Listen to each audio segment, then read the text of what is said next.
আমাকে গালিমন্দ করে যারা ভিডিও করতেছেন, যারা ফেসবুকে পোস্ট করতেছেন, আমি আসলে ভাই আপনাদের কোনো ক্ষতি করি নাই।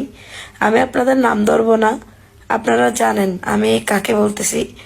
আপনারা আমাকে নিয়ে পোস্ট করে কি লাভ? আমি তো আপনাদের দুশ্মন না, আমি আপনাদের শত্রু না, আপনাদেরকে তো আমি কাউকেই চিনি না। ঠিক আছে, আমি ভালোবেসে সাজেদকে বিয়ে করছি, এবং আপনারা কে কার সাথে এন্ট্রি সেটা আমার দেখার বিষয় না। আমি যদি আপনাদেরকে নিয়ে পোস্ট করতাম, আপনারা আমাকে নিয়ে পোস্ট করতেন, এটা একটা সৌন্দর্য। এখন আপনারা, আমি চাকরি করছি বিদেশে, অবশ্যই আমি চাকরি করছি ভাই, আমার স্বামীর জন্য যদি আমার ভিক্ষা করতে হয় আমি তাও করব, কিন্তু আপনারা এগুলা নিয়ে কথা বলতে পারেন না। আপনারা যারা আমাকে নিয়ে মিথ্যা অপপ্রচার, মিথ্যা লাইভ করতেছেন, স্ট্যাটাস দিচ্ছেন, আমি সবকিছুর ভিডিও রেকর্ড করে আমি সাইবার ক্রাইমের মামলা করছি আপনাদের বিরুদ্ধে। ইনশাল্লাহ সবকিছুই একদিন সমাধান হবে।